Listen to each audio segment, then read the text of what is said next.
Hello everyone. मैं आकाश आप सभी लोगों का स्वागत करता हूं आपके अपने YouTube channel dry run detectives academy में।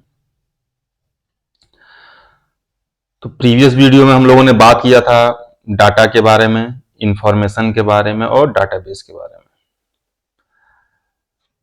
आज की इस वीडियो में हम लोग बात करेंगे traditional database versus electronic database. तो ट्रेडिशनल डाटाबेस मतलब कि पहले जब कंप्यूटर नहीं था हम लोगों के पास, तो ऑब्वियस सी बात है कोई सॉफ्टवेयर भी नहीं था हम लोगों के पास, एप्लीकेशन प्रोग्राम्स भी नहीं थे। तो डाटा को हम लोग किसमें स्टोर करते थे? रजिस्टर में। रजिस्टर मतलब कॉपी पे, पेपर पे। फिर बाद में टेक्नोलॉजी जैसे जैसे इम्प्रूव होता गया, हम लोग इलेक्ट्रॉनिक फॉर्म में डाटाबेस को स्टोर करने लगे। तो आज हम लोग इन दोनों में कंपैरिजन करेंगे कि ट्रेडिशनल डाटाबेस और इलेक्ट्रॉनिक डाटाबेस में क्या डिफरेंसेस हैं।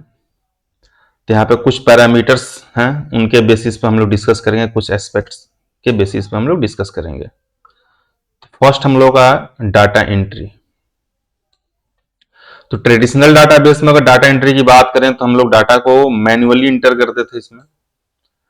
तो जैसे आप लोगों ने क्लासरूम में भी देखा होगा कि आपके क्लास टीचर आपका जो अटेंडेंस लेते हैं अटेंडेंस रजिस्टर पे, वो मैन्युअली आपके अटेंडेंस को मेंटेन करते हैं।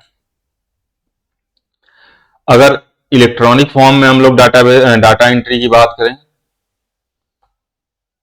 तो इसमें जो डाटा एंटर किया जाता है वो इलेक्ट्रॉनिक फॉर्म में स्टोर किया जाता है। सेकंड जो हम लोग का है टाइम रिक्वायर्ड। तो ट्रेडिशनल डाटाबेस जो था हम लोगों का बहुत ही टाइम कंज्यूमिंग था, स्पेशली जब हमारे पास लार्ज नंबर ऑफ स्टूडेंट्स हो। लेकिन जो इलेक्ट्रॉनिक डाटाबेस है वो फास्ट है, जिसमें हम लोग डाटा एंट्री भी बहुत स्पीड से कर सकते हैं और उसको प्रोसेस भी हम लोग फास्ट कर सकते हैं। नेक्स्ट जो हम लोग का पैरामीटर है डाटा डुप्लीकेशन। तो अगर ट्रेडिशनल डाटाबेस की बात करें तो स्टूडेंट का जो डिटेल है अटेंडेंस रजिस्टर का, तो हर एक मंथ में हमको उसको न्यू पेज पे लिखना पड़ता है। जैसे ही हम लोग का सेशन चेंज होगा, ईयर चेंज होगा, फिर उसको हमको न्यू रजिस्टर पे क्या करना होगा? कॉपी करना होगा, जितने बच्चे पास करके नेक्स्ट क्लास में जाएंगे या प्रमोट होके जाएंगे। लेकिन अगर इलेक्ट्रॉनिक फॉर्म में डेटा है, जो भी हमारे पास एग्जिस्टिंग रिकॉर्ड्स हैं, उनको हम लोग इजिली कॉपी कर सकते हैं और उसको रीयूज कर सकते हैं। एक्यूरेसी की टर्म में अगर हम लोग बात कर लें तो मैनुअल जो डेटा एंटर होता है उसको ह्यूमन करता है, तो वहां ह्यूमन एरर होने की पॉसिबिलिटी हो सकती है। जैसे कि किसी का नेम ही इनकरेक्ट लिख दिया गया, उसका स्पेलिंग गलत हो गया, मिसमैच एंट्रीज हो गई कि अटेंडेंस जो हम लोगों का है एक मंथ से दूसरे मंथ पे उसको कैरी फॉरवर्ड किया जा रहा, तो हो सकता है कुछ वहां पे न्यूमेरिकल वैल्यू कॉपी करने में मिस्टेक हो गया, कैलकुलेशंस में हम लोग से मिस्टेक हो जाए, तो ये पॉसिबिलिटी है ट्रेडिशनल की। इलेक्ट्रॉनिक में जो भी डाटा की वैलिडेशन है उसको हम लोग चेक कर सकते हैं। एरर यहाँ पे क्या होता है? रिड्यूस हो जाता है, और एक्यूरेसी यहाँ पे क्या होती है? इंप्रूव हो जाती है, क्योंकि जो भी कैलकुलेशन होगा वह सॉफ्टवेयर के थ्रू होगा। अगर वहां पे हमने फॉर्मूला सही मेंशन किया हुआ है तो वहां एरर होने के चांसेस बहुत ही लेस है, बहुत ही कम है। डाटा रिट्रीवल की अगर हम लोग बात करें तो किसी पर्टिकुलर स्टूडेंट का अगर हमको डाटा चाहिए तो पूरे रजिस्टर में हमको मैन्युअली उसको क्या करना पड़ेगा? सर्च करना पड़ेगा। लेकिन अगर वो डेटा इलेक्ट्रॉनिक फॉर्म में है तो हम लोग क्वेरी की हेल्प से तुरंत ही डाटा को क्या कर सकते हैं? एक्सेस कर सकते हैं। डाटा मॉडिफिकेशन की बात करें तो ट्रेडिशनल में डाटा को अपडेट करना, उसको मॉडिफाई करना थोड़ा सा डिफिकल्ट है। हमको पूरा या तो पेज ही व्हाइटनर लगा के या ओवरराइट करना पड़ेगा, या पूरा पेज ही हम लोग को फाड़ कर उसको फिर न्यू पेज पे डाटा एंट्री करनी पड़ेगी। तो जो हमारे लिए क्या है, बहुत ही डिफिकल्ट टास्क हो जाता है। इलेक्ट्रॉनिक फॉर्म में डाटा को हम लोग इजिली अपडेट कर सकते हैं किसी भी टाइम में, उसको इसमें कोई इशू नहीं होगा। जो भी न्यू एंट्री होगा आप करोगे तो वो ऑटोमेटिकली वो शिफ्ट हो जाएगा, बाकी डाटा उसके नीचे चले जाएंगे, या जो भी आपको करेक्शन करना है वह प्रीवियस डाटा पर उसका कोई इफेक्ट नहीं पड़ेगा। डाटा डिलीशन की बात करें तो रजिस्टर से किसी डाटा को अगर हमको रिमूव करना है तो उसको कट करना पड़ेगा, व्हाइटनर लगाना पड़ेगा या पेज को फाड़ना पड़ेगा, जो कि हमारे रजिस्टर के स्ट्रक्चर को क्या कर सकता है, खराब कर सकता है।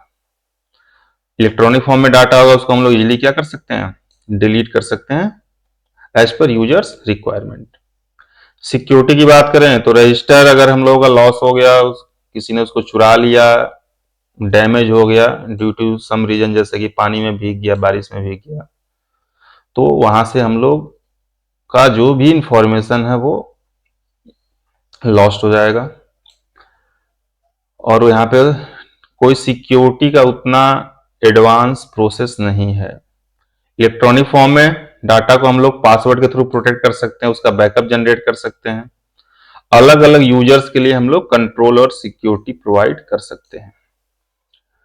तो बैकअप की बात हमने कर ही लिया कि यहाँ पे रजिस्टर जो भी हम लोग का ट्रेडिशनल डाटाबेस है उसमें बैकअप की कोई फैसिलिटी नहीं है, और इलेक्ट्रॉनिक फॉर्म में हम लोग इजीली बैकअप जनरेट कर सकते हैं, क्रिएट कर सकते हैं। रिपोर्ट जनरेट करना हो, सपोज किसी बच्चे का अटेंडेंस परसेंटेज हम लोग को देखना है तो उसको हमको मैन्युअली कैलकुलेट करना पड़ेगा, उसको जनरेट करना पड़ेगा। इलेक्ट्रॉनिक फॉर्म में हम लोग उसको ऑटोमेटिकली जनरेट कर सकते हैं। स्टोरेज स्पेस की बात करें तो यहाँ पे फिजिकल स्टोरेज स्पेस हमको चाहिए रजिस्टर को स्टोर करने के लिए, तो हमारा जो यहाँ पे स्टोरेज रिक्वायर्ड है वो हम लोग का लार्ज हो जाएगा। इलेक्ट्रॉनिक फॉर्म में हम लोग लेस फिजिकल स्पेस में मैक्सिमम डाटा को स्टोर कर सकते हैं, मतलब कि एक मेमोरी कार्ड में ही हम लोग हजारों लाखों करोड़ों बच्चों का डाटा क्या कर सकते हैं, इजीली स्टोर कर सकते हैं। मल्टी यूजर एक्सेस की अगर बात कर लें तो रजिस्टर में जो भी डाटा होगा एट ए टाइम केवल सिंगल यूजर इसको एक्सेस कर पाएगा, लेकिन इलेक्ट्रॉनिक फॉर्म में डाटा होगा तो मल्टीपल ऑथराइज यूजर होंगे, यानी कि जिन जिन यूजर के पास एक्सेस होगा वो साइमल्टेनियसली उस डाटा को एक्सेस कर सकते हैं। तो ये था एक कंपैरिजन ट्रेडिशनल डाटाबेस और इलेक्ट्रॉनिक डाटाबेस में। अब आगे हम लोग बात करेंगे फाइल सिस्टम के बारे में। तो ये भी एक तरह का इलेक्ट्रॉनिक डाटाबेस ही है, लेकिन इसमें अभी हम लोग फाइल में जो डाटा स्टोर करते हैं उसके रिगार्डिंग हम लोग यहाँ पे डिस्कशन करेंगे। तो फाइल सिस्टम क्या होता है? It is a collection of data stored in files and folders on a computer, यानी कि आप अपने पीसी में, लैपटॉप पे, मोबाइल फोन में जो भी डाटा फाइल के फॉर्म में या फोल्डर के अंदर फाइल को हम लोग जो स्टोर करते हैं, और जो भी इंफॉर्मेशन इन फाइल में होती हैं उसको हम लोग मैनेज करते हैं किसी न किसी एप्लीकेशन प्रोग्राम्स के थ्रू। अब जैसे मान लो कि कोई हम लोग का टेक्स्ट फाइल है, तो टेक्स्ट फाइल को मैनेज करने के लिए, उसको एक्सेस करने के लिए, उसको रीड करने के लिए, उसको अपडेट करने के लिए, एडिट करने के लिए हम लोगों के पास एक टेक्स्ट एडिटर प्रोग्राम होना चाहिए, लाइक नोटपैड। ऐसे हम लोग का सीएसवी फाइल्स होती है, कॉमा सेपरेटेड वैल्यू फाइल जो होती है हम लोग का। इमेज फाइल के लिए हम लोग का अलग से एप्लीकेशन आता है जो इमेज फाइल को रीड करता है। ऐसे ऑडियो फाइल के लिए, वीडियो फाइल के लिए वेब एप्लीकेशन पेजेस जो भी होते हैं। तो अलग अलग फॉर्मेट में हम लोग क्या करते हैं, डाटा को स्टोर कर सकते हैं, और जिस फॉर्मेट हमारा डाटा होगा उस फॉर्मेट को रीड करने के लिए हमको एक एप्लीकेशन प्रोग्राम की रिक्वायरमेंट होती है। अब एक एग्जांपल के थ्रू समझते हैं कि फाइल सिस्टम में डाटा को कैसे स्टोर किया जाता है, और फिर आगे डिस्कस करेंगे उसके क्या क्या लिमिटेशंस एंड डिसएडवांटेजेस हैं। तो यहां पर हम लोगों ने एक एग्जांपल लिया है, स्टूडेंट अटेंडेंस। यहां पे हम लोग का दो फाइल है, एक फाइल में स्टूडेंट्स का रिकॉर्ड है जिसको ऑफिस स्टाफ के थ्रू मेंटेन किया गया है, और दूसरा जो हम लोगों का है अटेंडेंस फाइल, उसको क्लास टीचर के थ्रू मेंटेन किया गया है। अब फाइल सिस्टम में प्रॉब्लम क्या है कि अलग अलग यूजर अपना सेपरेट फाइल्स में डाटा को क्या करता है, स्टोर करता है। तो जैसे आप ऑफिस स्टाफ का अगर आप फाइल देखोगे तो उन्होंने roll number, student name, student date of birth, guardian name, guardian phone number और गार्जियन का एड्रेस, ये सभी रिकॉर्ड्स उन्होंने मेंटेन किया हुआ। टीचर वाले टेबल को अगर हम लोग देखें तो अटेंडेंस डेट है, वहां पे रोल नंबर है, स्टूडेंट का नेम है और अटेंडेंस का स्टेटस है कि बच्चा हमारा प्रेजेंट था उस दिन कि एब्सेंट था। अब इसमें प्रॉब्लम क्या है, जैसे आप देखो यहां पे जो रोल नंबर 3 और रोल नंबर 5, जो स्टूडेंट है तलीम शाह और अली शाह, इन दोनों के गार्जियन सेम है, हिमांशु हिमांशु। तो ऑब्वियस सी बात है, जब गार्जियन सेम है तो गार्जियन नेम यहाँ पे क्या होगा, रिपीट होगा। और गार्जियन जब सेम है तो उनका फोन नंबर भी रिपीट होगा टेबल में और उनका एड्रेस भी रिपीट होगा टेबल में। यानी कि एक ही रिकॉर्ड बार बार हमको क्या करना पड़ रहा है, एक ही टेबल में रिप्रेजेंट करना पड़ रहा है, स्टोर करना पड़ रहा है। तो आगे अभी इससे क्या प्रॉब्लम होगा हम लोग डिस्कस करेंगे। सेकेंड एक इशू क्या है यहाँ पे कि जो ऑफिस स्टाफ ने डाटा बेस मेंटेन किया हुआ है या फाइल में डाटा को स्टोर किया हुआ है, तो स्टाफ ने भी रोल नंबर लिखा हुआ है, टीचर ने भी रोल नंबर लिखा हुआ है, स्टाफ ने भी स्टूडेंट का नेम लिखा हुआ है, टीचर ने भी स्टूडेंट का नेम लिखा हुआ है। यानी कि जो टेबल नंबर 1 है उसमें रोल नंबर और स्टूडेंट नेम का कॉलम उसमें भी है और टेबल नंबर 2 में भी है। तो अब इससे प्रॉब्लम क्या क्या होती हैं या हो सकती हैं, तो वही हम लोग डिस्कस करेंगे, limitations of a file system. यानी कि जब भी हम लोग फाइल के फॉर्मेट में डाटा को स्टोर करते हैं तो उसकी क्या क्या लिमिटेशंस हैं, क्या क्या डिसएडवांटेजेस हो सकते हैं। तो फाइल सिस्टम थोड़ा सा डिफिकल्ट है उसको मैनेज करना, जब हमारे पास फाइल्स क्या हैं, ज्यादा हो जाती हैं, डाटा हमारा क्या होता है, इंक्रीज हो जाता है। तो कुछ मेन लिमिटेशंस क्या है, first one is difficulty in excess. क्यों, क्योंकि फाइल डायरेक्ट रिट्रीव करने के लिए कोई मैकेनिज्म प्रोवाइड नहीं करता है। यानी कि आप डाटा को आपको रिट्रीव करना फाइल्स के थ्रू, तो आप उसको डायरेक्ट नहीं कर सकते हो। कैसे कर सकते हो, डाटा को केवल हम लोग किसी एप्लीकेशन प्रोग्राम के थ्रू ही हम लोग क्या करते हैं, एक्सेस कर सकते हैं। अगर आपको एक न्यू टाइप ऑफ इंफॉर्मेशन चाहिए तो आपको न्यू प्रोग्राम चाहिए उस डाटा को क्या करने के लिए, एक्सेस करने के लिए। जैसे अगर आपको किसी स्टूडेंट के अटेंडेंस का स्पेशल रिपोर्ट जनरेट करना हो तो आपको एक सेपरेट प्रोग्राम चाहिए। तो डाटा को एक्सेस करना इसमें क्या होता है, थोड़ा सा डिफिकल्ट होता है फाइल सिस्टम में। सेकंड जो लिमिटेशन होता है हम लोग का, डाटा रिडंडेंसी। जैसे मैंने ऊपर आपको टेबल में एक्सप्लेन किया है कि रिडंडेंसी का मतलब क्या होता है कि सेम डाटा अगर हम लोग मल्टीपल टाइम क्या करते हैं, स्टोर करते हैं। तो जैसे आप देख सकते हो कि यहाँ पे जो गार्जियन का नेम है हिमांशु शाह, फोन नंबर है, एड्रेस है, वो मल्टीपल टाइम क्या किया गया है, स्टोर किया गया सिंगल टेबल में।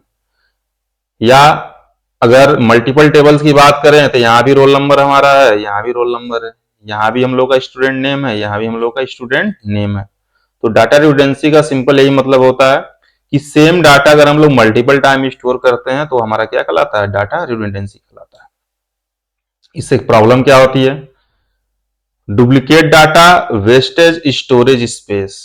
यानी कि जो भी हमारा स्टोरेज स्पेस है उसको वो अननेसेसरी कंज्यूम करता है, हमारा जो स्टोरेज स्पेस है वो वेस्ट होता है। तो एग्जाम्पल वही दिया हुआ कि स्टूडेंट नेम जो है स्टूडेंट टेबल में भी स्टोर है और अटेंडेंस फाइल में भी स्टोर है, दोनों में स्टोर है। डिसएडवांटेज हम लोग डिस्कस कर ही लिया कि मोर स्टोरेज स्पेस रिक्वायर्ड होता है इसमें या यूज होता है। और इससे हम लोग का डाटा इनकंसिस्टेंसी की प्रॉब्लम जनरेट होती है। अब डाटा इनकंसिस्टेंसी क्या होता है, डाटा इनकंसिस्टेंसी की प्रॉब्लम तब जनरेट होती है when the same data stored in different files do not match. अब इसका क्या मतलब है, सपोज कोई स्टूडेंट है, उसने अपना नेम स्टूडेंट फाइल में तो करेक्ट करा लिया, लेकिन जो दूसरी फाइल्स हैं जो हम लोग का, उसमें वो नेम करेक्ट नहीं हुआ। जैसे सपोज कि यहाँ पे अथर्व हैं, अथर्व आहूजा। अब मान लो इनके नेम में यहाँ पे लास्ट में ए नहीं था, अथर्व आहूज लिख गया था यहाँ पे। इन्होंने क्लास टीचर को इन्फॉर्म किया कि सर मेरा जो टाइटल है वो गलत है, यहाँ पे लास्ट में हम लोग का क्या आएगा, ए आएगा। तो क्लास टीचर ने तो अपने फाइल में इसको अपडेट कर दिया, लेकिन ऑफिस स्टाफ ने इसको अपडेट नहीं किया, तो यहाँ पे अथर्व आहूज ही रह गया। अब एक ही यूजर का डेटा यहाँ पे अटेंडेंस फाइल में भी स्टोर है और उसी यूजर का डेटा यहाँ पे स्टूडेंट फाइल में भी स्टोर है, लेकिन टाइटल दोनों का क्या कर रहा है, मिसमैच कर रहा है। यहाँ पे आहूजा लिखा हुआ है, यहाँ पे आहूज लिखा हुआ है। तो ये जो प्रॉब्लम है यही कहलाता हम लोग का डाटा इनकंसिस्टेंसी। तो इसका जो रिजल्ट क्या होता है, प्रॉब्लम क्या होता है कि डाटा हम लोग को इनकरेक्ट रहता है और अनरिलायबल इंफॉर्मेशन होता है। नेक्स्ट जो प्रॉब्लम जनरेट होती है हम लोग का डाटा आइसोलेशन की जनरेट होती है। अब इसका क्या मतलब है कि जो डाटा अलग अलग फाइल्स में स्टोर होता है उनके बीच में कोई कनेक्शन नहीं होता है, यानी कि अलग अलग फाइल का फॉर्मेट अलग हो सकता है, उनका स्ट्रक्चर अलग हो सकता है। जैसे जो ऑफिस स्टाफ ने मान लो डाटा स्टोर किया, उसको मान लो एक्सेल सीट में उसने स्टोर किया हुआ है, और टीचर ने जो बनाया है वो एमएस वर्ड में उसने उसको बनाया है टेबल। अब इससे प्रॉब्लम क्या है कि ऑफिस स्टाफ का जो फॉर्मेट है वो अलग होगा, जो क्लास टीचर का जो फॉर्मेट है क्या होगा, वो अलग होगा। इन दोनों फाइल्स को अगर हमको कनेक्ट करना होगा, ज्वाइन करना होगा, तो वो पॉसिबल नहीं है। तो इसको हम लोग लिंक नहीं कर सकते, इसको हम लोग ज्वाइन नहीं कर सकते हैं। और कोई ऐसी इंफॉर्मेशन चाहिए जो इन दोनों फाइल से हम लोग को कंबाइन करके एक्सट्रैक्ट करना हो, तो वो हमारे लिए क्या हो जाएगा, एक डिफिकल्ट टास्क हो जाएगा। नेक्स्ट जो लिमिटेशन हम लोग का डाटा डिपेंडेंस। तो जो डाटा है, जो स्ट्रक्चर है फाइल का, वो डिपेंड करेगा एप्लीकेशन प्रोग्राम पर। तो सपोज हमने कोई एक फाइल मान लो कि .doc में हमने इसको सेव किया था, और मान लो इसको हमने फॉर्मेट चेंज कर दिया, सेव एज .pdf कर लिया हम लोगों ने इसको। अब जो पहले जो हमारा जो फाइल था वो डॉक के फॉर्मेट में था, तो इसको ओपन करने के लिए हम लोगों को एक डॉक्यूमेंट रीडर चाहिए, एक ऐसा एप्लीकेशन चाहिए जो डॉक फाइल को रीड कर सकता हो। लेकिन जैसे हमने इसका एक्सटेंशन चेंज किया, अब हमको पीडीएफ रीडर की रिक्वायरमेंट होगी इसको रीड करने के लिए। तो अगर फाइल का फॉर्मेट चेंज होगा तो उससे रिलेटेड जो भी प्रोग्राम्स होंगे जो उस डाटा को एक्सेस कर रहे होंगे, उसको भी क्या करना होगा, हमको मॉडिफाई करना होगा। नेक्स्ट जो प्रॉब्लम होता है हम लोग का कंट्रोल डाटा शेयरिंग। अब अलग अलग यूजर हैं, अलग अलग उनका मैकेनिज्म है डाटा को स्टोर करने के लिए, तो उनके एक्सेस राइट्स भी क्या होंगे, अलग अलग होंगे। तो फाइल सिस्टम में ये थोड़ा सा मुश्किल हो जाता है, डिफिकल्ट हो जाता है कि कैसे हम लोग अपने डाटा को कंट्रोल करें, कि कौन केवल डाटा को व्यू कर सकता है, कौन उसको मॉडिफाई कर सकता है। तो जैसे टीचर अटेंडेंस को अपडेट कर सकते हैं, पेरेंट केवल अटेंडेंस को देख सकते हैं।